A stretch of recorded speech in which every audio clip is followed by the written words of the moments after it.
মদের আড্ডাখানায় দৌড়ায়, ওর দৈনন্দিন সময় কেটে যায় মদের আড্ডাখানায়। আজ আল্লাহর বান্দা রওনা হয়ে গেল রাস্তার মাঝে, হঠাৎ করে দেখে একটা কাগজের টুকরা পড়ে আছে। আল্লাহর বান্দা ওই কাগজের টুকরাটা হাতের মধ্যে নিলেন মদের আড্ডায় যাওয়ার পথে। দেখে ওই কাগজের মধ্যে একটা আরবি টুকরা, আরবি অক্ষর লেখা আছে। আল্লাহর বান্দা যুবক যদিও আরবি পড়তে জানে না, বুঝতে পেরেছে আরবি লেখা আছে, সম্মান আর আদব রক্ষা করে বাড়িতে গিয়ে কাগজটা হেফাজতে রেখে চলে আসে। মদের আড্ডাখানায় গিয়া মদ পান করে রাতে মাতাল হয়ে আছে। গভীর রজনীতে ওই জমানার কুতুব, জমানার বড় ইমাম হাসান বসরি রহমাতুল্লাহ আলাইহি আল্লাহ জানায় দিলেন, এই হাসান, অমুক একটা যুবক সন্তান, এই চেহারা, এই পরিচয়, আমি আল্লাহর সালাম দেও, আল্লাহর পক্ষ থেকে তাকে দাওয়াত পৌঁছায় দাও। আল্লাহ রব্বুল আলামিন কুদরতের দ্বারা তারে জানায় দিলেন। হাসান বসরি জামানার কুতুবুল আলম দ্রুত চলে গেলেন ওই মদের আড্ডাখানায়। গভীর রাতে মদদিরা সবাই দেখে আশ্চর্য হয়ে গেল, এলাকার বড় হুজুর কেন মদের আড্ডাখানায় আসলো?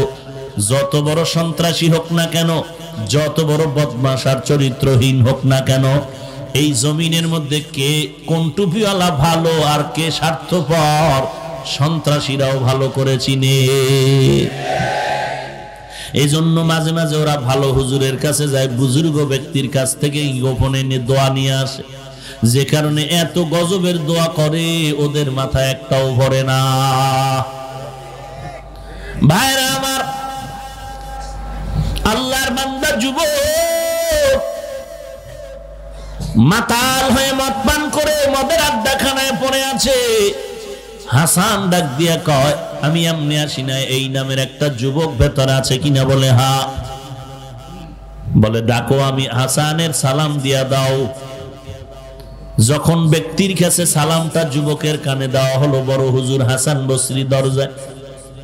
আল্লাহর বান্দা যুবক বিশরে হাফি দাঁড়ায় গেল।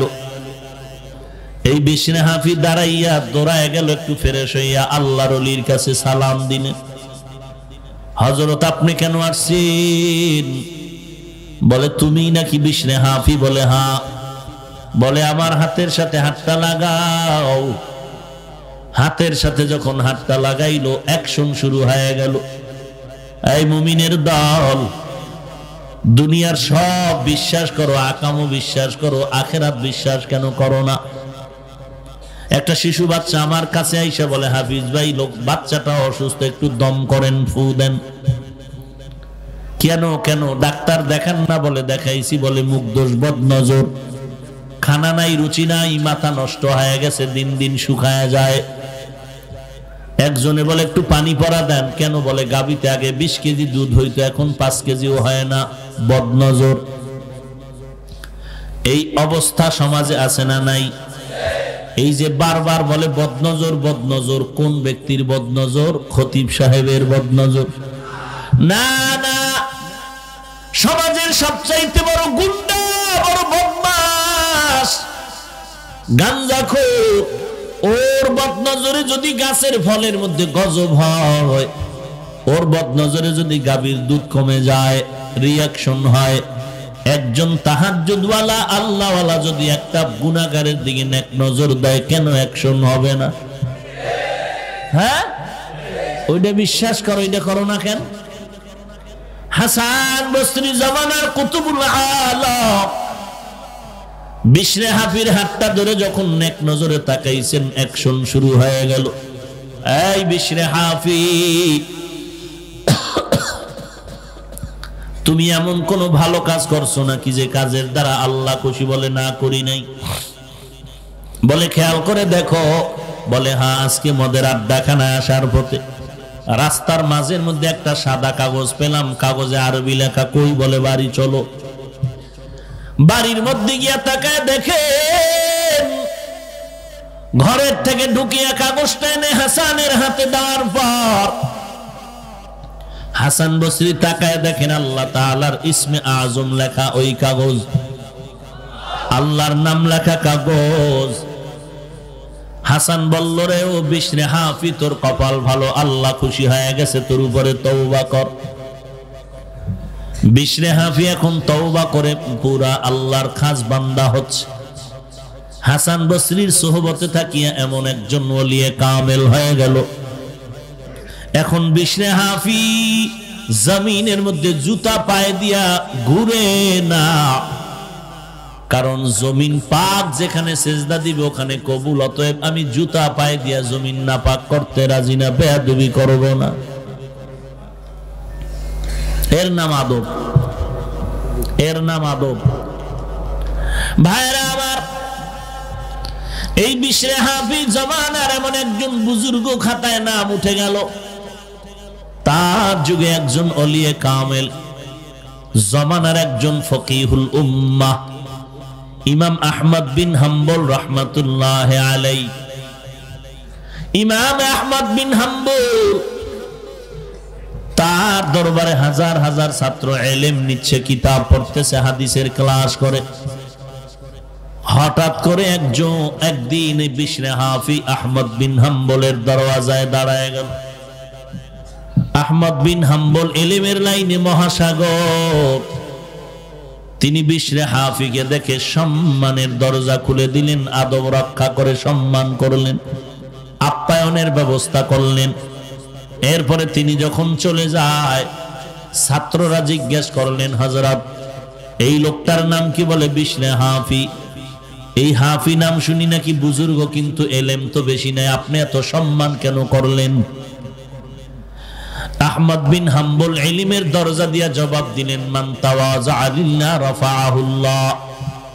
যেই বান্দা বিনয়ের সাথে নিজেকে নত করে দেয়, আল্লাহ তার মর্যাদা উঁচু করে দেয়। এবার বলে, হযরত আপনার তো ইলম কম নাই, কিন্তু তার কাছে এত নত হতে হবে কেন?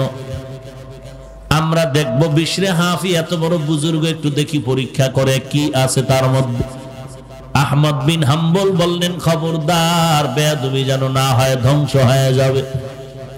কয়েকটা চালাক ছাত্র আল্লাহর বান্দার দরবারে চলে গেলেন, না হযরত বেয়াদবি করব না, কিছু প্রশ্ন করব বিশরে হাফিকে।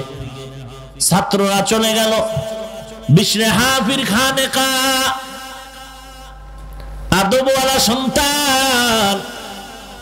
ছাত্ররা গিয়ে পরিচয় দিলেন, আমরা আহমদ বিন হাম্বলের ছাত্র আছি। বিশরে হাফি সম্মানের সাথে বসানোর ব্যবস্থা করলেন, আপ্যায়ন করলেন। কোন জরুরতে আসছেন নাকি? বলে হ্যাঁ, কয়েকটা প্রশ্ন করার জন্য আছি।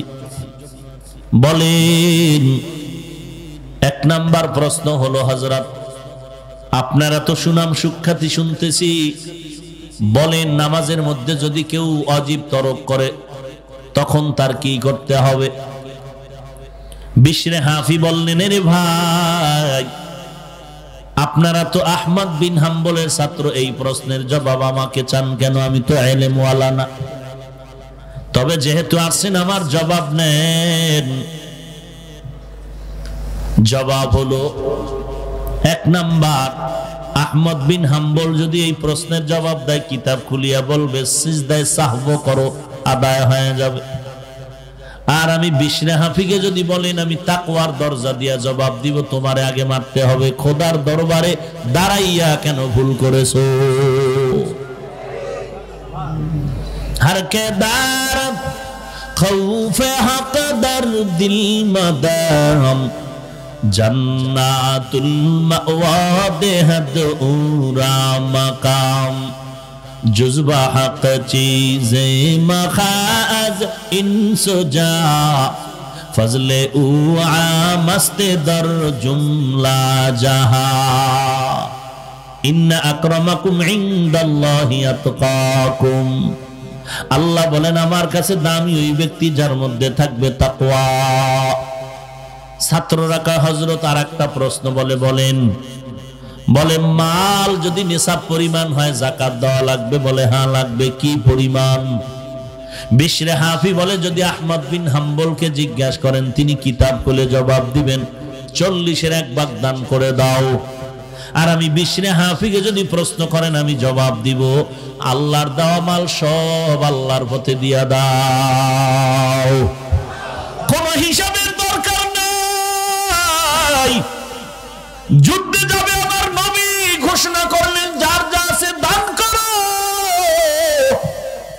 ওমরে ফারুক দান করলেন, ওসমান জিন্নুরাইন দান করলেন, হযরত আলী দান করলেন, আবু বকর দান করলেন। নবী জিজ্ঞাসা করলেন, আবু বকর কি নিয়ে আসছেন? বলে, ঘরের মধ্যে ঝাড়ু দিয়া যা পাইছি সব নিয়ে আইছি, কিচ্ছু নাই। আল্লাহ আর রসুল আছে, আমার আর কেউ নাই। নবী আশ্চর্য হয়ে গেলেন। ইতিমধ্যে জিবরাইল আমিন এসে হাজির হয়ে গেলেন। জিবরাইল আমিন এসে বলেন, ও পয়গম্বর, আল্লাহ নিজে আবু বকরকে ডাইরেক্ট সালাম পাঠাইছেন। আর আল্লাহ জানতে চেয়েছেন আবু বকর সব কিছু দেওয়ার পর তার মনের হালাতটা কেমন, ভালো না খারাপ। নবীজি আবু বকরকে জিজ্ঞাসা করলেন, হে আবু বকর, আল্লাহ আপনাকে সালাম দিয়েছেন, আপনি বলেন আপনি খুশি না বেজার, কি অবস্থায় আছেন? আবু বকর সিদ্দিক জবাব না দিয়া কাঁদতে শুরু করলেন। কেমন আবু বকর? যেই আবু বকরের বিরুদ্ধে ইহুদি আমার নবীর কাছে নালিশ দিতেছে। ও নবী, আপনার এক সাহাবী আমার গালের উপর একটা চর মেরেছে, বিচার চাই।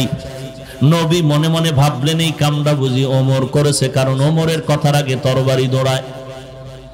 নাম জিজ্ঞেস করলেন, কে? বলে, আবু বকর। নবী আশ্চর্য, আবু বকর? বলে, হ্যাঁ। নবী ডাকলেন, কোথায় আবু বকর? লাব্বাইক ওয়া সা'দাইক ইয়া রাসূলুল্লাহ। আপনি কি ইহুদির গালে চর মেরেছেন? বলে, আলহামদুলিল্লাহ মেরেছি। তাই নাকি? বলে, হ্যাঁ। কেন? নবী, এই বেঈমান আমার আল্লাহকে গালি দিয়েছে, সহ্য করতে পারি নাই। ইহুদি কত বড় বেঈমান, চিল্লাইয়া কসম খায় কয়, আমরা আল্লাহরে কিছু কই নাই। এখন বিচারটা কি হবে? নবী তো ইনসাফের আদালতে বসে আছেন, কি বিচার করবেন? নবী বলেন, এরা যখন কসম খাইছে, আবু বকর আপনি সততার জন্য সাক্ষী পেশ করেন। আবু বকর বলেন, আমার কোনো সাক্ষী নাই। নবী এখন চিন্তা করে বলেন, তো বিচারের ফয়সালা এমন হবে, ওরা কসম খাইছে, আপনি সাক্ষী যখন পেশ করতে পারলেন না, এখন বিচারের ফয়সালা হলো, এই ইহুদি, তুমি আবু বকরের গালের উপরে চর মেরে প্রতিশোধ নিয়ে নাও। ইহুদি সুযোগ পাইয়া দাঁড়ায় গেল, কিন্তু নবীও জানেন আবু বকর একটা মিথ্যা কথা কখনো বলে না। নবীও চান না ইহুদির নাপাক হাতটা আবু বকরের গালের মধ্যে লেগে যাবে। আবু বকর চুপ হয়ে বসে আছেন, মায়ার নবী চুপ হয়ে বসে আছেন। আজ আমার আবু বকরের গালের মধ্যে ইহুদির নাপাক হাত লাগবে না, এটা মেনে নেওয়া যায় না। ইহুদি এক কদম করে যখন সামনে আগাবে, হঠাৎ জিবরাইল আমিন এসে হাজির হয়ে গেলেন। জিবরাইল এসে বলেন, ও পয়গম্বর, আবু বকরের সাক্ষী চান। আবু বকর সাক্ষী দিতে পারে না, বিদায় ইহুদির গালে চর মারবে। ইহুদির চরটা চান না, আমার আল্লাহও চায় না যে আবু বকরের গালে ইহুদির হাত লাগবে। আল্লাহ ডাইরেক্ট বলেছে, যদি আবু বকরের সাক্ষী চান, আল্লাহ নিজেই হলেন আবু বকরের সাক্ষী। সেই আবু বকর সব দিয়ে দিছে আল্লাহর রাস্তায়, দিয়ে বলেন, নবী জানতে চায় আপনার হালাত কি? কাঁদতেছে। কাঁদেন কেন? জবাব দেন। বলে, কাঁদি কেন? আমি আবু বকর ছিলাম এক সময় জাহান্নামের আসামি, আমারে মক্কার কেউ চিনতো না, জানতো না। আজ আমি রাহমাতুল লিল আলামিনের বরকতির হাতে হাত দিয়া আজ আমি ধন্য হয়ে গেলাম। কেমন ধন্য? আল্লাহ নিজে আমাকে সালাম পাঠিয়েছেন। আমি কি জবাব দিব?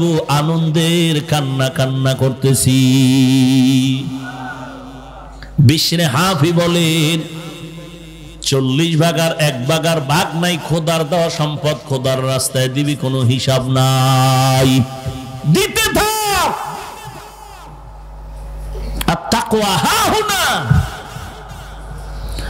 ওরে আল্লাহর বান্দা, আল্লাহর পরিচয় লাভের জন্য 3টা ক্লাস করতে হবে। আর ক্লাসগুলো ওই ছাত্ররাই করতে পারবে যেই ছাত্রদের মধ্যে 3টা গুণ থাকবে। 1 নাম্বার গুণের নাম হলো আদব, 2 নাম্বার গুণের নাম হলো ধৈর্য। 2 নাম্বার গুণের নাম কি? কষ্ট হচ্ছে আপনাদের? ধৈর্য বড় দামি একটি সম্পদ। ধৈর্যের এত দাম, এত দাম, এত দাম। আল্লাহ পাক কোরআনে বলেন কিয়ামতের ময়দানে ধৈর্য ধারণকারীদের বিনা হিসাবে জান্নাত দিয়ে দিবেন। ইন্নামা ইউওয়াফাস সাবিরুনা আজরাহুম বিগাইরি হিসাব।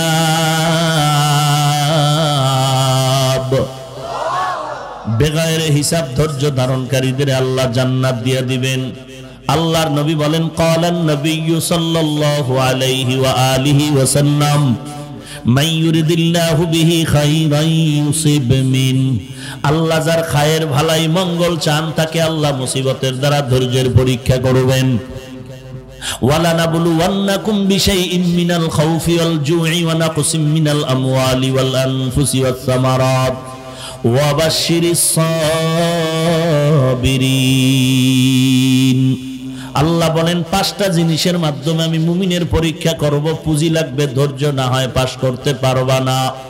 ইয়া আইয়ুহাল্লাযীনা আমানুসবিরু ওয়া সাবিরু ওয়া রাবিতু আত্তাকুল্লাহ।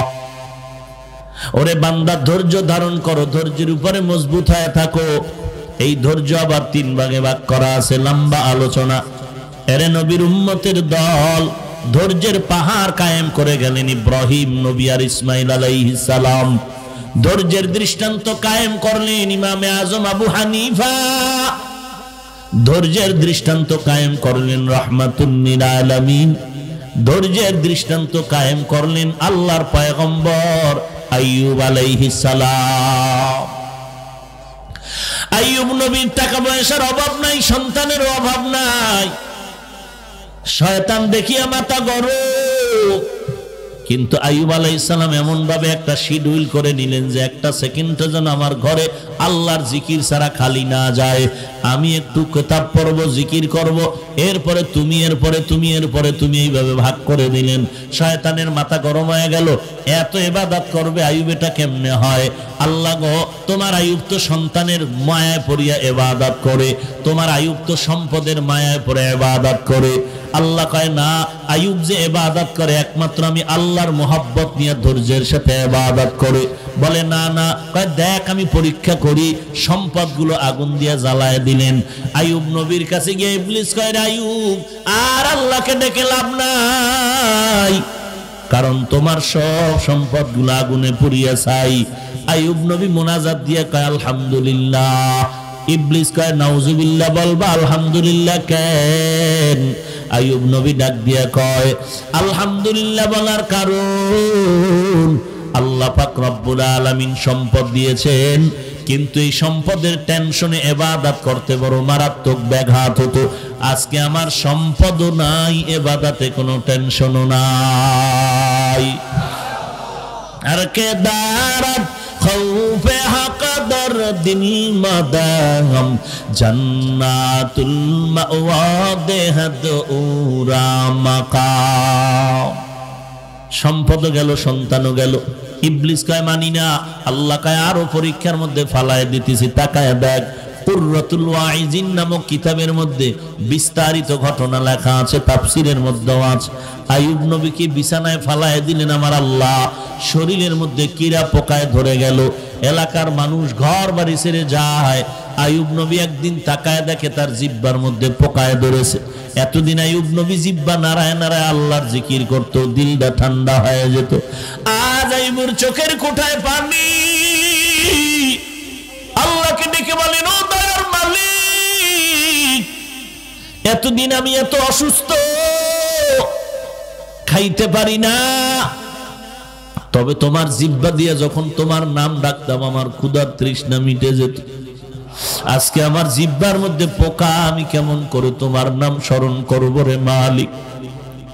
এইভাবে আইয়ুব নবী মুহাসাবা করতেছেন, হিসাব করেন, নিজেরে নিজে বুঝাইতেছেন আর আল্লাহর কাছে ধৈর্যের কান্না কাঁদেন। হঠাৎ করে দেখা গেল অনেকজন বিবি তার সামনে দাঁড়ায় বলে ও স্বামী আমার, আর আপনার ঘরে থাকবো না, আমাদের তালাক দিয়ে দেন। সবাই চলে গেছে, আমরাও চলে যাই।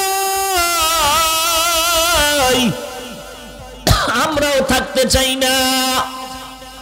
আইয়ুব নবী বলে যাও যাও, বিদায় নিয়ে বিবিরাও যাইতেছেন। আইয়ুব নবী কান্না করেন, ও দয়ার মালিক, দুনিয়াতে সন্তান যদি মার কাছে মার খায়, বাবার কাছে আশ্রয় নেয়, সন্তানকে যদি বাবায় প্রহার করে মায়ের কাছে আশ্রয় নেয়, শেষ পর্যন্ত প্রত্যেকটা মানুষের জীবনের শেষ পর্যন্ত আপন থাকে আদরের বিবি ছাড়া আর কেউ না। ও দয়ার মালিক, আজ আমার বিবিরাও আমাকে ছেড়ে চলে যায় রে আল্লাহ, আমার মনে কোনো কষ্ট নাই, তোমার কাছে আমার অনুরোধ, তুমি আমাকে ছেড়ে দিও না রে ও মালিক। দুনিয়ার সবাই আমাকে ছেড়ে দিয়া চলে যায়, তুমি আমাকে ছেড়ে দিও না রে মালিক। আইয়ুব নবী এই কথা মন্তর দিয়ে বলেন, আর চোখ বেয়ে পানির ফোঁটাগুলো গাও বেয়ে পড়তেছে। হঠাৎ করে তাকায় দেখে তার পায়ের কিনারায় একমাত্র বিবি ইউসুফ নবীর কন্যা রহমা। ওই আইয়ুব নবীর একমাত্র বিবি রহমা, গ্রামের মানুষ বলে রহিমা, মূল নাম হলো তার রহমা। ইউসুফ নবীর কন্যা আইয়ুব নবীর পায়ের কিনারায় বসে বসে কান্না করে। আইয়ুব নবী বলে, সবাই গেল, তুমি কেন যাও নাই? রহমা নামের বিবি পা জড়ায় কান্না করে আর বলেন, ও পয়গম্বর, আমার বাবা ইউসুফের কন্যা আমি, কিন্তু আমার তো কোনো পুঁজি নাই। হাসরের ময়দান হবে ভয়ঙ্কর, সূর্যটা মাথার উপরে নেমে আসবে, সূর্যের তাপে জমিন হয়ে যাবে তামা,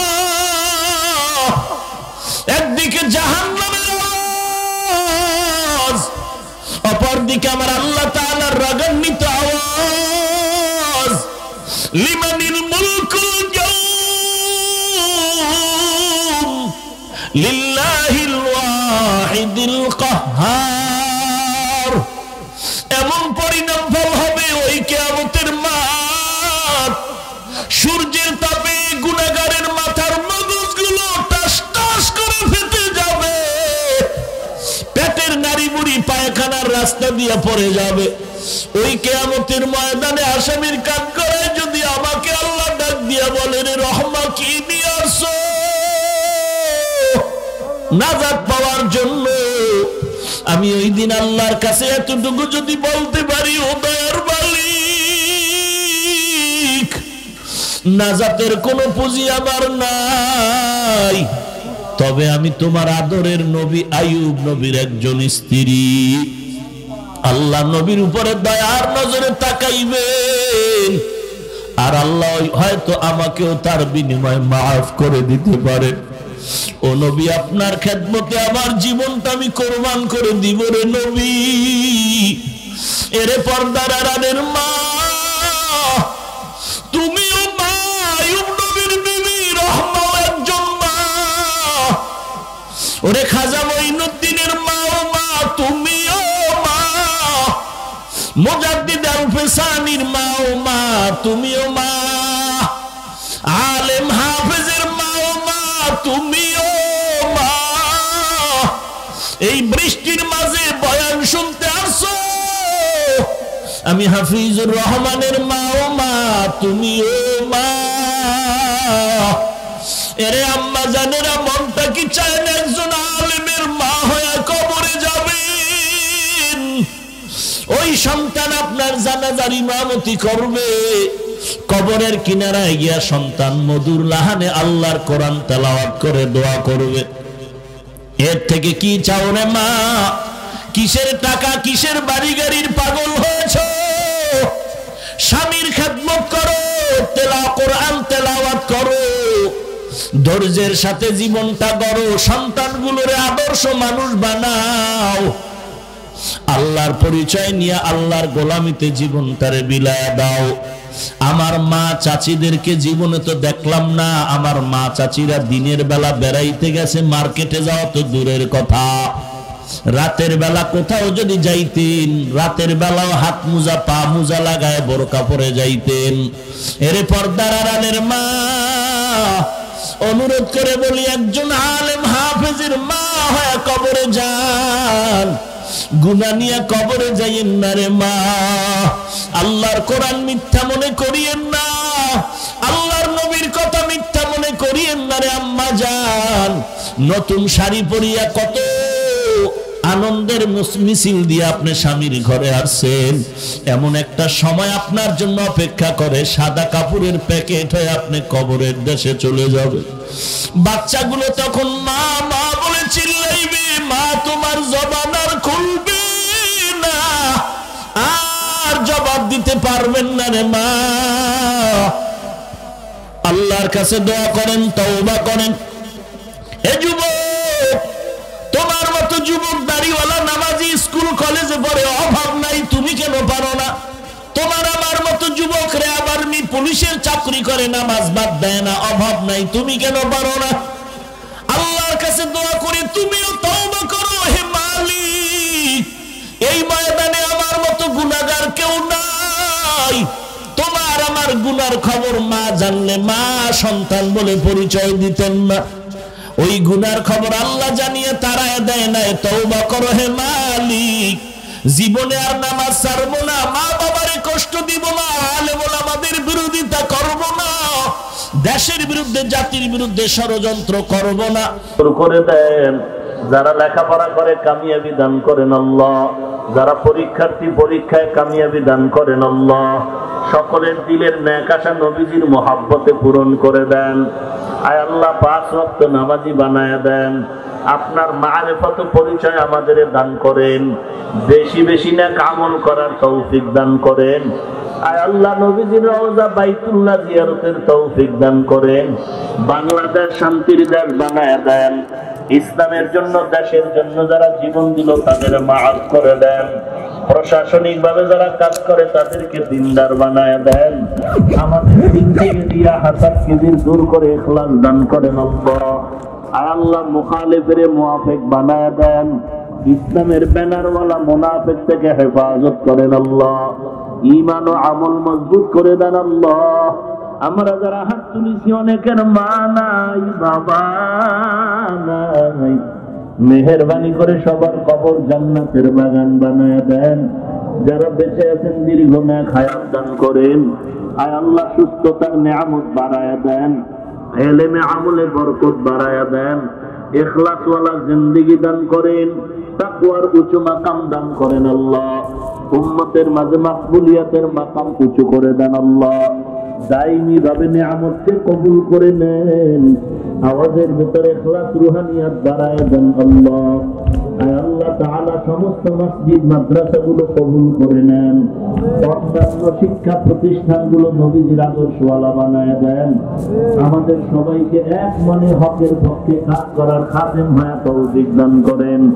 ওয়া সাল্লাল্লাহু তাআলা আলা খায়রি খালকিহি মুহাম্মদ ওয়া আলা আলিহি وأصحابه أجمعين آمين آمين آمين برحمتك يا أرحم الراحمين. السلام عليكم ورحمة الله وبركاته.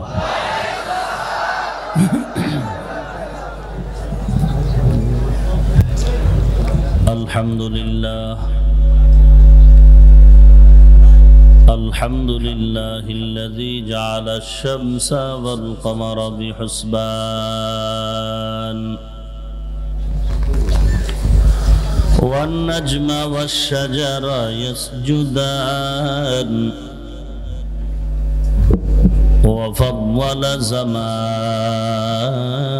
على زمان كما فضل مكانا على مكان وإنسانا على إنسان ونشهد أن لا إله إلا الله وحده لا شريك له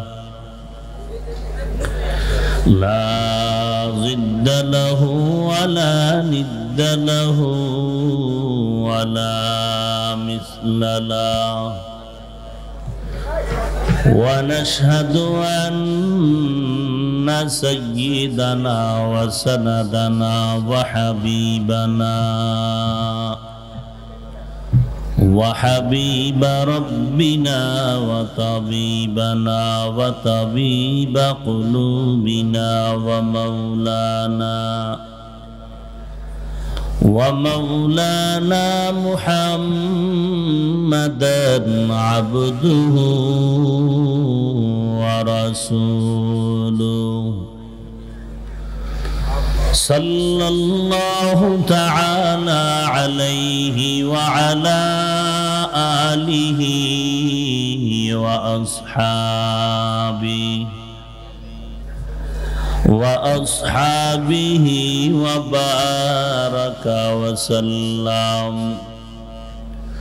وبارك وسلم تسليما كثيرا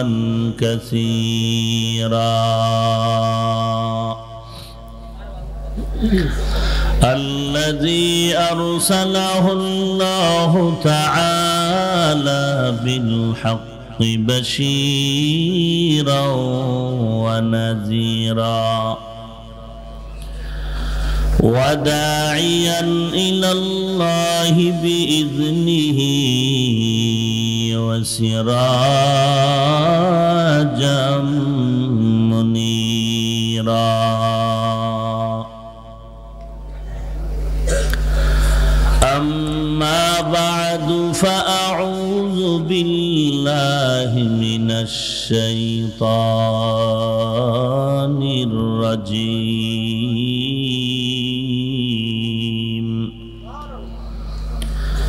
بسم الله الرحمن الرحيم والذين جاهدوا فينا لنهدينهم سبلنا وإن الله لمع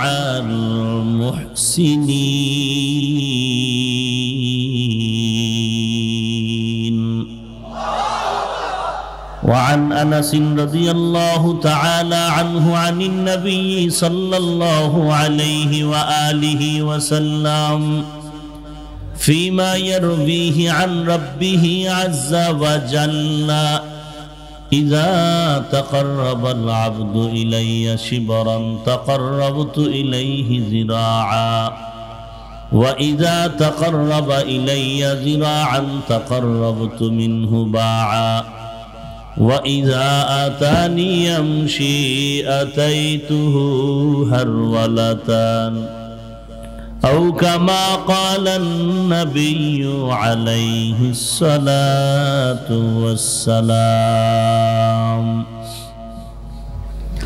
صدق الله مولانا العظيم وصدق رسوله النبي الأمي الكريم ونحن على ذلك من الشاهدين والشاكرين والذاكرين والحمد لله رب العالمين. اللهم صل على محمد النبي الأمي وعلى آله وسلم تسليما. سبحانك لا علم لنا إلا ما علمتنا إنك أنت العليم الحكيم. رب اشرح لي صدري ويسر لي أمري واحلل عقدة من لساني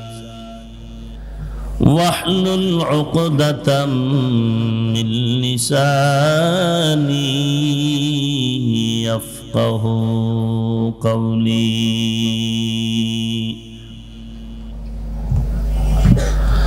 سورج نے دیا اپنی شعاعوں کو یہ پیغام سورج نے دیا اپنی شعاعوں کو یہ پیغام دنیا ہے عجب چیز کو بھی صبح کو بھی شام دنیا ہے عجب چیز کو بھی صبح کو بھی شام دنیا میں ہو دنیا کا طلبگار نہیں ہو دنیا میں ہو دنیا کا طلبگار نہیں ہو بازار سے گزر ہو خریدار نہیں ہو بازار سے گزر ہو خریدار نہیں ہو مقبول تو ہے شاذ ہے قابل تو بہت ہے مقبول ہے شاذ ہے قابل تو بہت ہے آئینہ کے مانندے تو نہیں دل تو بہت ہے آئینہ کے مانندے تو نہیں دل تو بہت ہے